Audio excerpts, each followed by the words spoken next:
We will never sell what we cannot deliver. And if the elephant in the room is the day China decides a big operation against a country, will you intervene day one? I would be very cautious today, but everybody will be very cautious today. I think all the countries in this room, wherever they live, and in fact everybody. But let me be clear. I think our role is not to be a substitute to anybody, but our role is to work for ourselves to improve our strategic autonomy, meaning our own capacity to protect our soil, but through the cooperation we have to help the Asian countries to do the same for themselves and to reduce on both sides our dependencies. And we have to do it in a time where there is an increase of the threats and the strategic risks, which means this is a very important step. I don't underestimate it. But as for the credibility of the Europeans, and perhaps more broadly, I would be very honest with you. If both the United States of America and the Europeans are unable to fix on the short run the Ukrainian situation, I think the credibility of both the US and the Europeans to pretend to fix any crisis in these regions will be very low.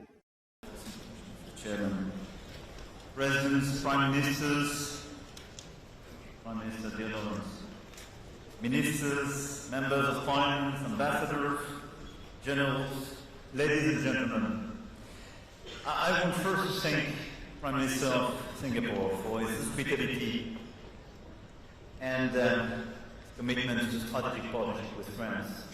And thank you for offering me this opportunity. Thank you to IISS for the opportunity to address a very important forum for security in Asia and beyond.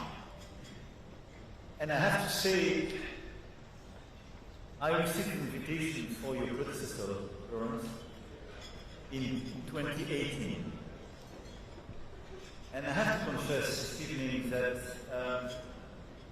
I'm not sure I was so right to procrastinate.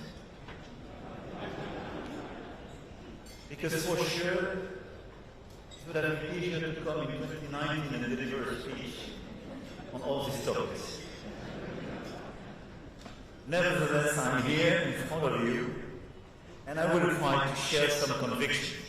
And first, let me tell you why I'm so committed to this region and why France has something to tell. First, and it's most of the time forgotten, because France is an Indo-Pacific player. We have overseas territories in the region, from Réunion Island, Maya to what is now New Caledonia, French Polynesia, and other territories. So more than 1 million inhabitants, French inhabitants live in the region. We have more than 8,000 soldiers permanently deployed in our bases. We established permanent bases in the region with some partners, and we deployed a lot of common exercises with France in the past few years with a lot of countries. And recently here with our aircraft carrier. And at the same time, obviously, we are a European country, and I will reverse my remarks several times about this new special relationship we have to consider between Europe and Indo-Pacific, European Union and Asia. Clearly, we are living in a time of multiple crises, and it has to create new incentives to cooperate and perhaps try to invent new forms of cooperation. I would like first to try to explain a very important concept to me, starting this discussion, which is the fact that we have to be very careful on double standards for our action. Second, I will try to revert on the common interest in strategic autonomy we have between Europe and Asia, and I will try to share some key pillars of this new partnership between Europe and Asia. But first, allow me to start with the importance of not to accept, I would say, the double standards in the current environment. Indeed, we live in this world of multi-crisis. And the big risk is just to look at the crisis at our border and to forget our principles and to forget the fact that all these crises and these wars are interconnected. And I say that in a concrete, I have to say, and I want to commend you, your predecessor, where, for instance, the Ukrainian war was never perceived as a European war, but from the very beginning you took a responsibility and you were very vocal. But let's be clear, we have several risks of double standards in our current environment. Double standards in Ukraine, for a lot of countries, in Latin, Africa, Asia, here. I hear the narrative, and most of the time what is shared is a sort of equidistance between Ukraine and Russia. And the fact that this is a European conflict, and that we are clearly spending too much energy, too much time, and creating too much pain for the rest of the world with what's happening in Ukraine.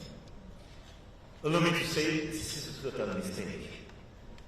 Because if we consider that Russia could be allowed to take a part of the territory of Ukraine without any restriction, without any concern, without any reaction of the global order, how would you phrase what could happen in Taiwan? What would you do the day something happened in the Philippines? There is no several global order by definition. If we stick to our principles, this is true in Europe and this is true elsewhere. So what is at stake in Ukraine is our common credibility to be sure that we are still able to preserve territorial integrity and sovereignty of the people. No double standard. At the same time, I hear the voice in this region, as well in Africa, Latin, the Gulf, about the double standard in Gaza, where a lot of things that the Americans and the Europeans are in fact giving a free pass to Israel. And this is a big risk. This is why we did condemn the terrorist attack from the Hamas. We worked very hard with some key partners, and I want to thank them here, to release the hostages. It's the very last one. We do support all the initiatives taken for a ceasefire, and I do thank the efforts made by the United States of America, Egypt, Jordan, Qatar, in that direction. But we do believe that we need a ceasefire. The emergency is for a humanitarian answer. And we do have to work very hard for recognition of the Palestinian state and a mutual recognition in order to create a strong architecture of security in the region. And I can revert, if you want, in the Q&A on this aspect. But this is the only way. Not to leave the floor to those saying, you live with double standards. If we abandon Gaza, if we consider there is a free pass for Israel, even if we do condemn the terrorist attacks, we kill our own credibility in the rest of the world. And this is why we do reject double standards, and this is why I think it's very important in our current environment to be consistent and to follow our principles, our rules, and to consider that what is at stake is clearly the global order, and what is at stake is our credibility to protect this global order. Having said that, I think a risk of double standards is as well to abandon totally our agenda of sustainability and health. And it could surprise a lot of people when I say that in front of a lot of defense ministers and so on, but everything is intercorrelated. And by the way, we experienced quite recently the fact that the pandemic would have some security impact and change a little bit the course of the world. But this is a double standard. If we, as rich countries, we stop investing in sustainability, meaning climate and biodiversity and health, because this is a new nexus, because it could create new crises and a new security crisis, and because this is a killer for our credibility vis-à-vis the South. This is the best way to who opens the door for a big divide of this world. So this is why, having said that, I do consider that rejecting double standards in all these affairs do not imply balancing everything, but very clearly requires us to be very consistent in this approach. And I insist on that because I do believe that the main risk today is a risk of division of the world, and a division between the two superpowers. And the instruction given to all the others, you have to choose your side. If we do so, we will kill the global order, and we will destroy, methodically, all the institutions we created after the Second World War in order to preserve peace and to have cooperation on health, on climate, on human rights, and so on. But we need them, probably much more than before. This is why I believe our key challenge is how to preserve peace and stability and prosperity in this current environment. And in a moment when the competition between China and the United States for global leadership would create constraints and a side effect for each of us, without us willing or even able to imagine handing our interests over to one or the other, how to react. And I will be clear. France is a friend and an ally of the United States. And is a friend, and we do cooperate, even if sometimes we disagree and compete with China.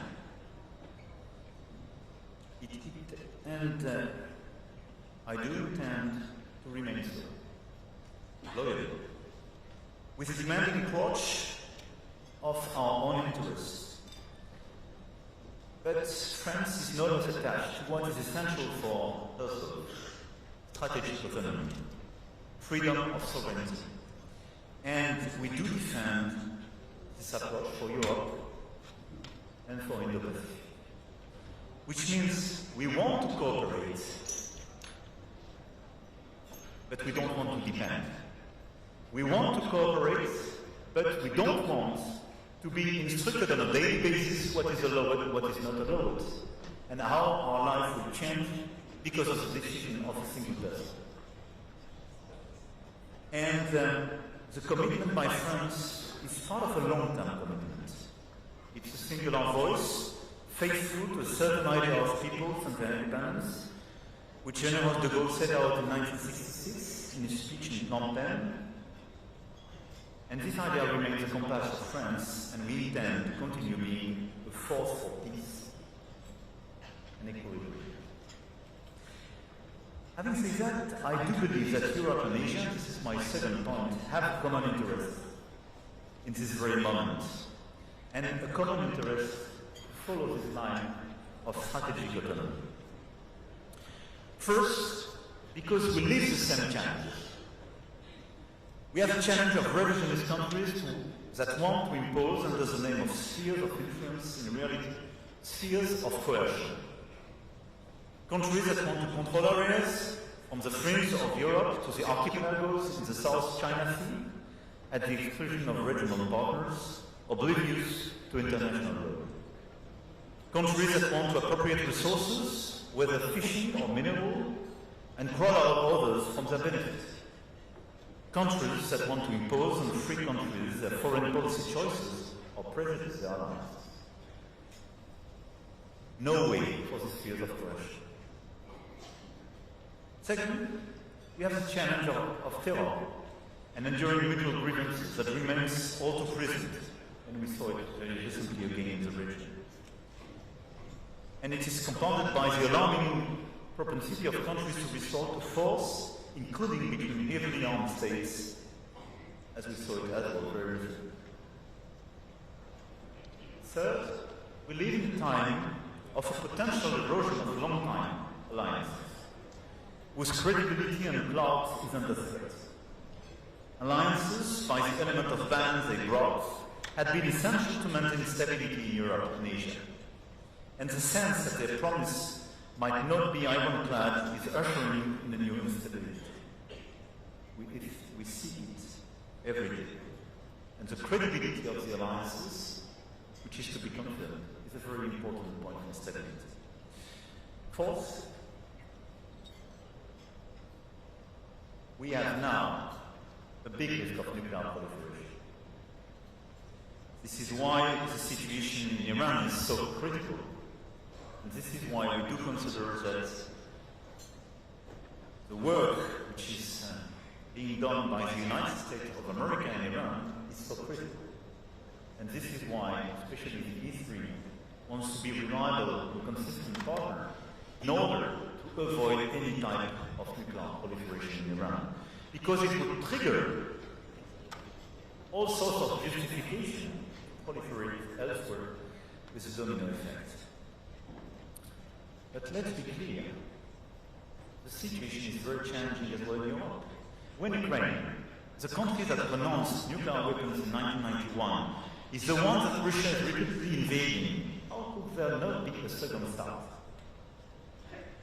When the DPRK is developing a massive nuclear arsenal unconstrained by China and is now entering an alliance with Russia, a nuclear weapon state, permanent member of the UN Security Council, supposed to act responsibly. How are regional conflicts threatened by the DPRK supposed to act? What can reasonably be on the mind when they owe their people before anything else their security? In Europe and in Asia, how can mid-sized countries faced with aggressive nations ensure that they won't have to surrender or live in fear? But sure enough, our challenges are not only similar, they are getting increasingly intertwined. They are intertwined because when you look at the situation,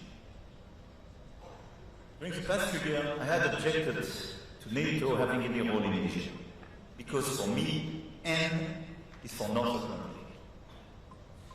And because I don't believe in being enrolled in someone else's strategic rivalry. But what's happening with North Korea?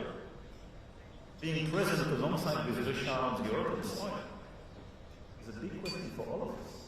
And this is why, if China doesn't want NATO being involved in Southeast Asia or in Asia, they should prevent clearly DPRK to be engaged on the European soil. All this is happening also at a moment when nations like France and Asian countries are facing issues of scale raised by the development of technology, and I tell him there's a linkage between these two issues.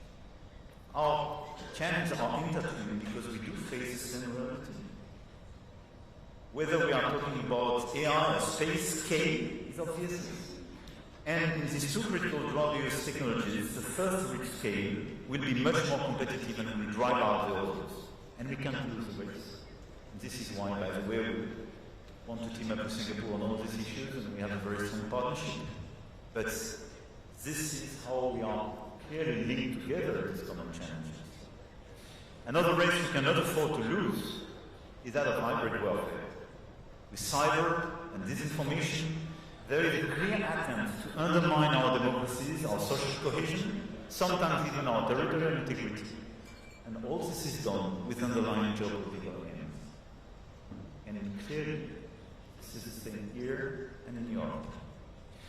More generally, as we draw our thoughts for future consultations, we have to make sure that we arm ourselves with the tools of tomorrow, not just the war.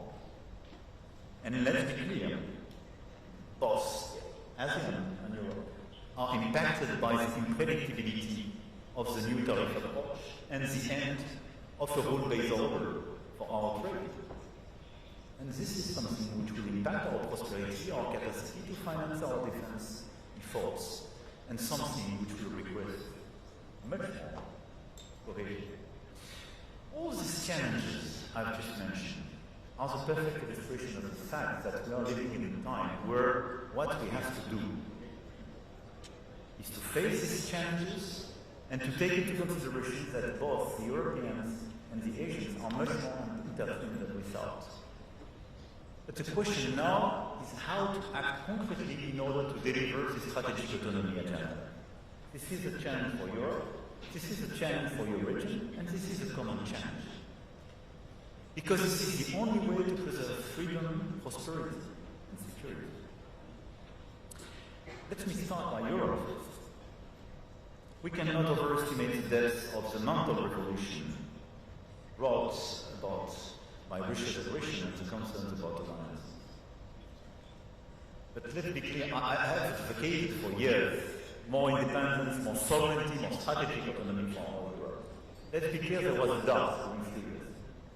But in March 2022, the European Union decided very clearly the strategic autonomy agenda. And we decided on defense and security, on technology, on industry, on energy, on all the different things to reduce our dependencies and de-risk our model. It is absolutely critical in the current environment.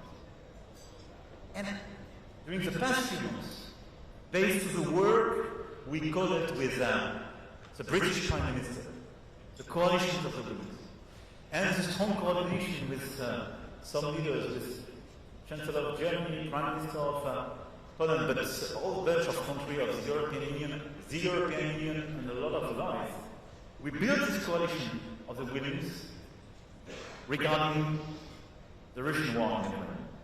And the message was very clear.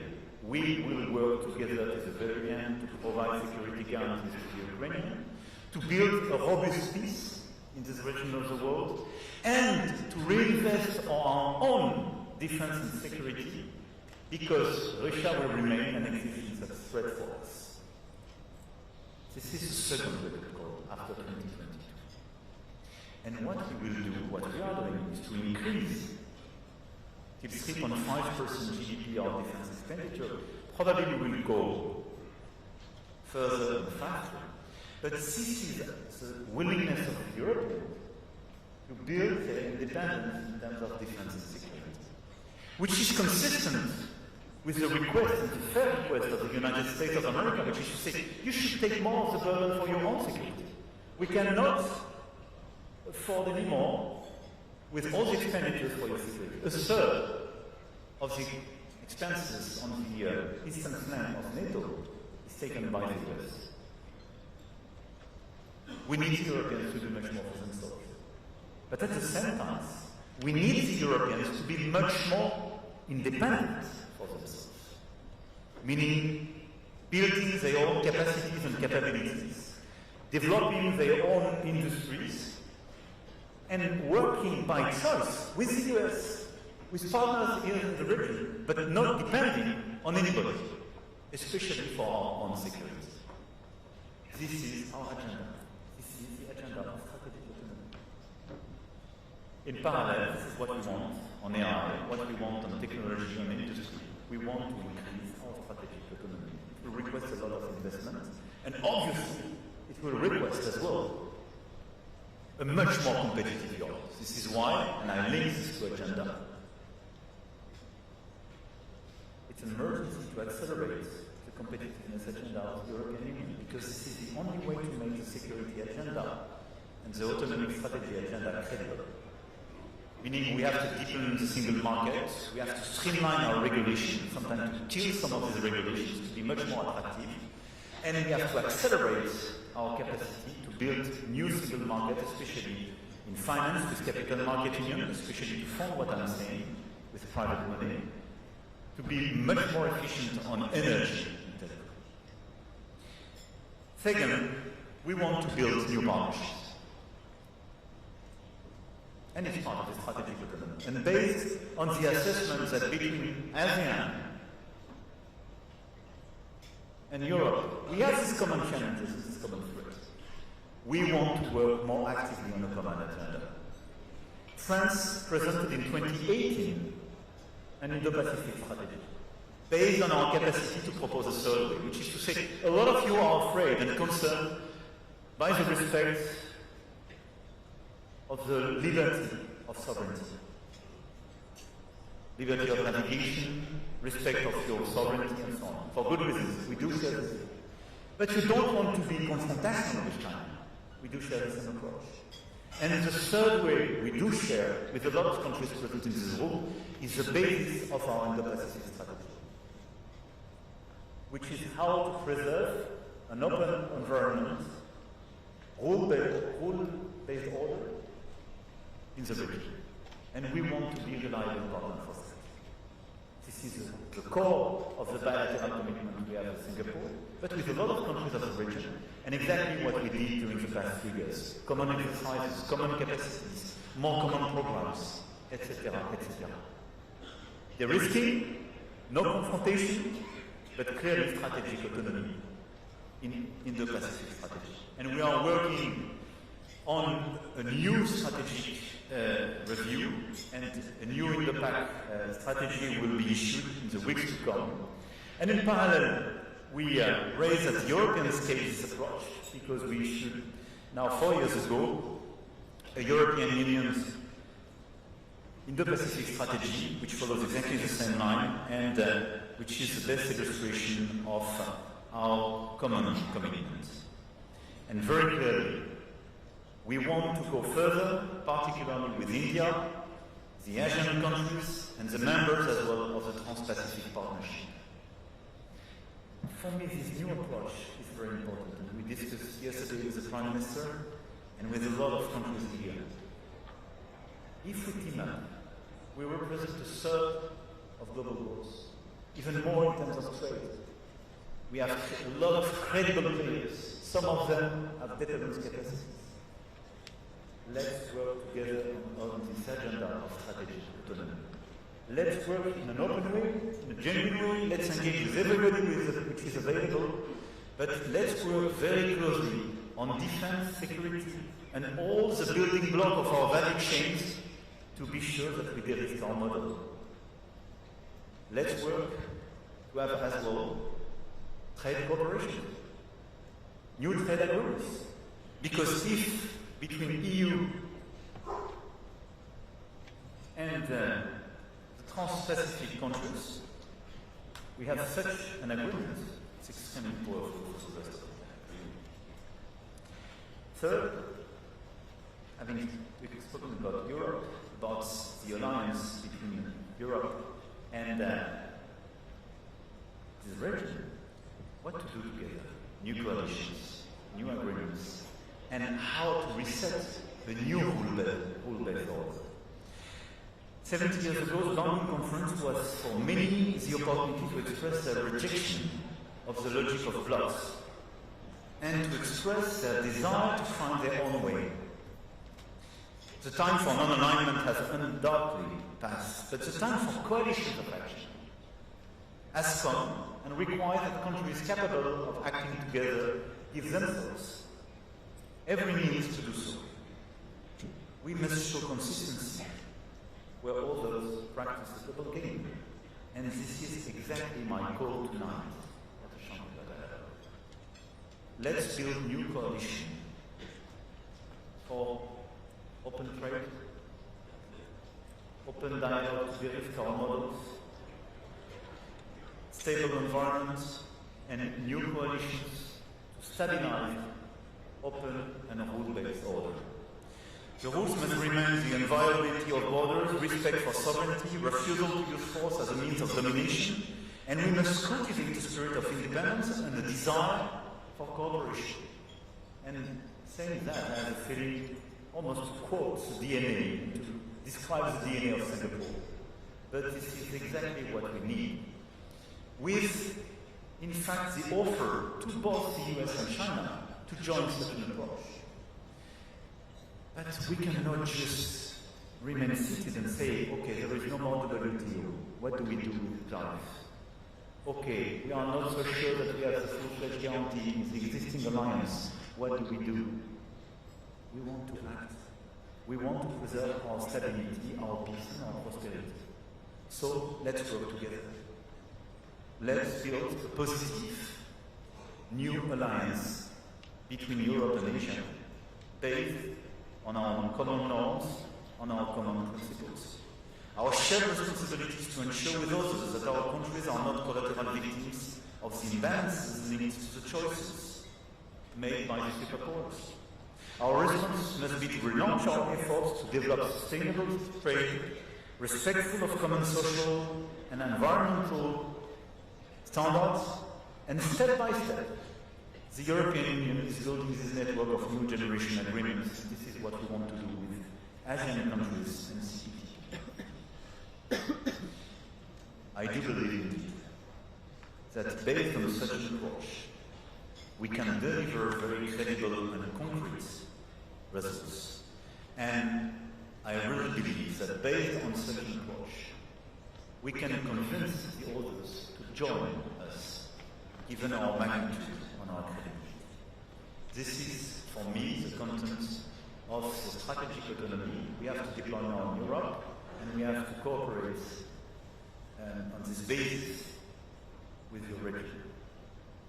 I will just conclude now with a plea, a call for action for Europe and Asia to work together on a coalition of independence, a coalition of countries that won't be enrolled but won't be bullied, a coalition of countries that object to the double standard, a coalition of countries that will pool their strengths to ride the race of technology, uphold norms, and protect their sovereignty. A coalition of countries that will navigate the rough seas of trade and protect the global commons of nature and climate. And finally, a coalition of countries determined not to yield to the whims of the greed of others, but to chart a peaceful way, to bring balance in trouble, and to affirm negative passions can be opposed, and indeed superseded by universal values. This is our common DNA, and this is exactly, I do believe, why Singapore does exist, why the origin has so many countries being independent today, and why both France and the European Union are here today. Thank you for your attention. You asked for the first, by the way, the two first questions were quite close, with clearly common issues. I would not consider that fixing all the regional crises is a precondition of strategic autonomy, and we have to do both at the same time. And it's true for Europe, and it's true for Asia. Meaning we have to fix what's happening in Ukraine, but in parallel we have to strengthen our strategic autonomy. And you have to do the same. I think for the regional crisis you mentioned, the role of the European Union and some European countries, when they want or are involved in this crisis, is first to assist ASEAN and the key regional players provide their help. This is what we did, for instance, on Myanmar. And we had this discussion this morning with the Prime Minister on Myanmar, but the question now is much more on the Myanmar level, even if all the countries of the region did their best to promote a solution. But you're right, that we have a multiplication of crises, and I would add threats. But I would not oppose the capacity of ASEAN to fix these different crises and the necessity to build strategic autonomy. The second remark, referring to your first question, is that we are working with ASEAN regarding the centrality of this organization in the context of our Indo-Pacific strategy with different approaches. First, procurement and capabilities. And we built some very strong partnerships with some key countries of the region, with our Rafale, but as well our submarines and so on. And this cooperation is not just commercial cooperation, but it's clearly a strategic one involving a series of clear cooperation. Second, we have common exercises. From Pegasus to the exercise we just deployed in the region with aircraft carriers. And so we multiply this exercise with several objectives: share operational culture, improve interoperability, but as well provide strategic signals and some deterrence vis-à-vis some key players.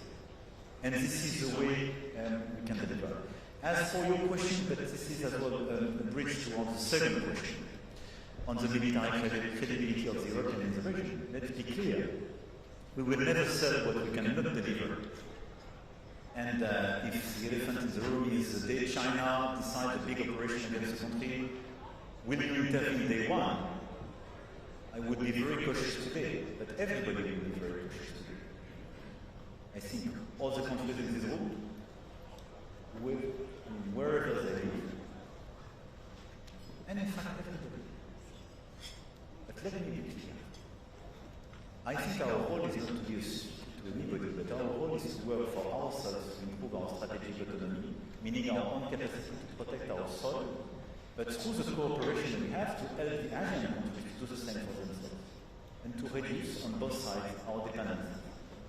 And we have to do it in a time where there is an increase of the threats and the strategic risks. So which means this is a very important step.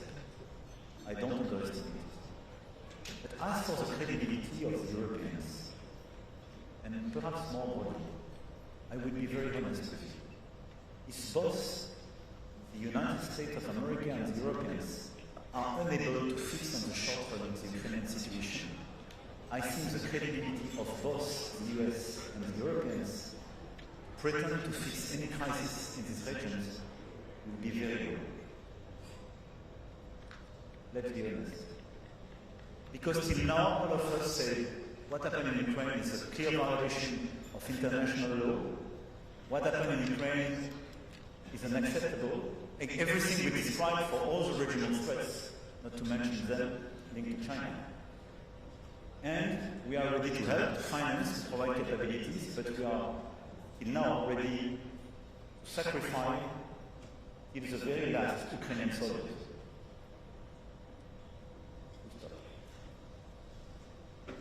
So I think our credibility is at stake at this point. And this is why everything is interconnected. As for, and thank you for this very accurate question. For the first one, I will obviously not provide such an answer. But I will tell you why. Because the credibility of the nuclear deterrence is based on the ambiguity. And I know it's very hard to understand sometimes, but it's very important to stick to this principle. And this is probably one of the weaknesses we have when you are democracies vis-à-vis some authoritarian regime.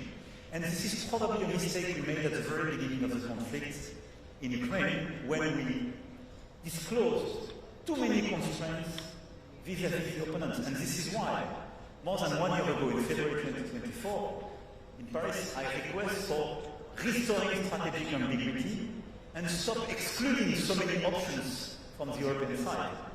And I'm very happy about the very recent declarations made by the German Chancellor, which exactly did the same very recently. We need strategic ambiguity. The day you give, by the way, all the roadmap to your enemy, you reduce the efficiency of your deterrence capacity. But what I can say is that from the very beginning of the nuclear capacities in France, we integrated a European dimension. And we remain quite large and vague for good reasons. But in parallel, we are working hard and we will launch a new phase, a new era, and I will revert in the months to come on that, in order to have, perhaps with some European countries, a different approach.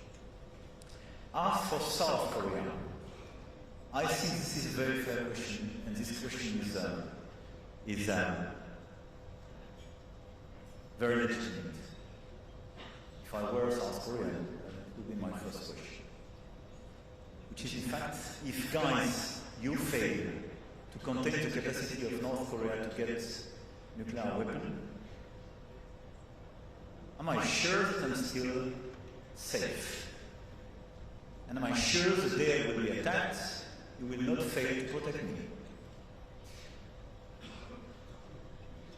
I think we should reopen the North Korean topic first. I think the big risk of the current environment is to open a new proliferation area. And this is why, for me, Iran is so critical. Because de facto we accept that it will trigger a series of legitimate requests of a lot of other countries to get nuclear weapons. So this is why the US agenda on North Korea is so important. And because I will be clear, the Europeans don't have the capacity to be the one to negotiate and trigger such a negotiation. This is clearly the United States of America. And President Trump, during his first mandate, started to resume some discussions. And this is part of the strategic discussion we have to frame with the United States, because it's a fair approach to say we want to deliver less for the Europeans, and the Europeans have to take much more of their burden because we want to focus on some other issues. But my firm answer would be, I would prefer us collectively to contain much more the capacities and give you visibility on the North Korean capacities and helping you to get access to new ones. Mr. President, thank you very much. I'm going to disappoint a few people now who have thought the floor, but time has marched on. Possibly I'm going to disappoint the President as well, because I know he's ready to answer more questions, but we'll draw this to a conclusion here, and let me invite everybody again to once more thank President Macron for his wonderful way of kicking us. Thank you.